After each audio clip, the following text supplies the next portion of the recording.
And one of the things that I kind of talk a lot about on the podcast is how the relationship that you have with yourself is actually more important than any other relationship. And ultimately, you're much better off doing the work on yourself before you get into a relationship. What would you say to that? Would you agree with that, Jennie?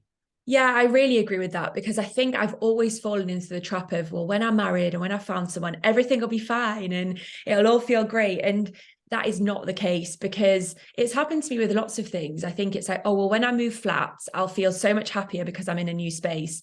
I move flats, I feel exactly the same as I did before. Yes, I am slightly happier because I'm in a new space and it's a new environment, but the core issues are still the same. You're still going to feel it. So I know now that, yes, I think it's hard, because I think if I ever meet someone, they have to add value to my life. That's kind of important to me, because I've worked so much on myself, and I now know that no one else is going to fix my problems. They can enhance my life and make my life happier and better, but they're not going to make me stop overthinking. They're not going to make me, feel low when I feel low. Maybe they will to some point, but I think, yeah, I really, really agree with you. And I don't know, I almost feel it. I feel inside me now that I'm ready to meet someone more than I ever have before, because I do think I've worked on that self-love piece. Completely. It's so funny because I've started doing an Instagram live every Monday morning at 9 with a friend of mine, Polly, who's I'm really into personal growth, and so is she. And we happened to talk this Monday just gone about the whole concept of I'll be happy when. And Yeah. it's something that I've talked about on the podcast, because I really want to try and put it out there that it's not the case that, oh, I'll be happy when I get a boyfriend or when I get a husband, because life doesn't work like that. And as you so rightly said, yes, you move into a new flat, and yes, it can kind of elevate you for a bit, but it's not actually going to change the way that you feel in yourself. And that's what I personally feel so passionately about, because Yeah. and that's why I talk so much about the relationship you have with yourself being so important. And isn't it interesting that you say you feel like you're ready now for a relationship because you feel so good in yourself, and because you have learned to like yourself, that this is the time when you now feel like you are genuinely ready for a relationship. It's such an interesting concept, isn't it? But I think so many people fall into the make the mistake of assuming that when they meet someone, then they'll be happy. But it's just not the way that it works. And if only more people got that, it would solve so many problems. I'd love to ask you, Jennie, about the concept of settling, because it's so easy, isn't it, to feel as though it would be better to be in a relationship than not in a relationship. And I know that there are many, many, many, many, many, many people in the Yeah. world who perhaps have entered into a relationship for the sake of being in a relationship, rather than because it was, necessarily the right one for them, or even what they wanted. What would you say to that, about this whole concept of settling? I could talk about this for ages. Oh my God, I love So listen, we could both be married now. Like, that's the thing. We've chosen not to be because we haven't found the right person. And I think the thing with settling is, I've had a lot of conversations with my friends over the years. And I once had a conversation with a friend where she said, I think my friends think I'm too picky. I'm really not that picky. Everyone's picky. You've just found your pick. I just haven't found mine yet.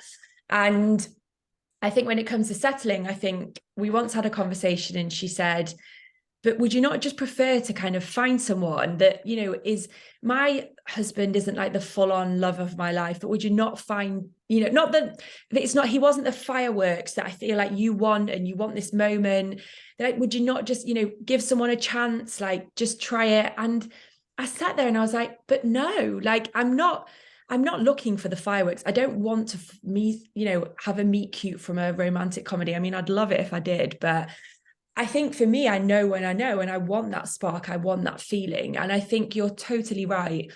I think there's definitely people I know along the years that I don't think they would feel like they've settled, but they did, in the sense of it got to a certain age and they weren't, married, and they were like, okay, I feel like I need to get married now. Yeah. And I think that it's a really interesting topic, because I think I've now, and I talk about this a lot as well at the moment, got to a point where I think I'd prefer to be on my own for the rest of my life than to be with someone that isn't going to enhance my life, which is a really scary place to be, because I think as you get older, you know what you want more, which is brilliant, because you're not going to waste as much time. But it's harder because you don't feel like you want to take the risk as much. And I don't know what I'm looking for, really. I can't, if you would say, people say, what's your perfect person? I really don't know anymore, but I know I'll know when I know. Yeah. And that doesn't mean they're going to be the best looking person. It doesn't mean they're going to be the funniest person. But if there's not a spark, then I know that, as you mentioned it before, actually, I'm so in control of how I feel. I come home every day, and however I'm feeling, I'm in control of those emotions. If I came home to a partner and I'd had a great day and I was really happy, and that partner had had a really crap day, that would then affect my mood, and it would make, it changes everything.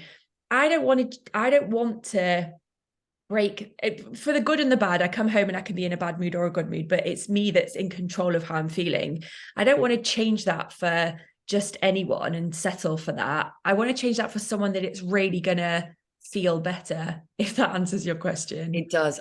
Yeah, completely. And it's such an interesting one, this bit. And funnily enough, I remember very, very vividly I had this conversation with the same friend that I was talking about earlier, who's never had her heart broken.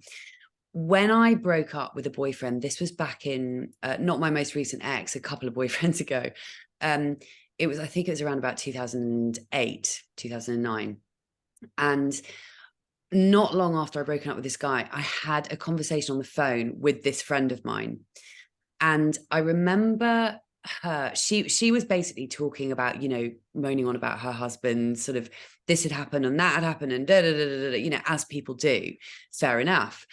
And I remember thinking, one of the best things about being alone and living alone, is that when you come home, because I almost think when you're in a relationship, if you've had a shit day for whatever reason, when you're coming home to a boyfriend, it's very hard not to go, and then this happened, and you kind of relive the whole fucking situation, and you almost sort of prolong those negative feelings. Whereas when you live on your own, like when I walk into my flat, the same with you, when you walk into your flat, we don't have anyone to complain to. Yes, okay, we don't have anyone to go woohoo, well, apart from my cat.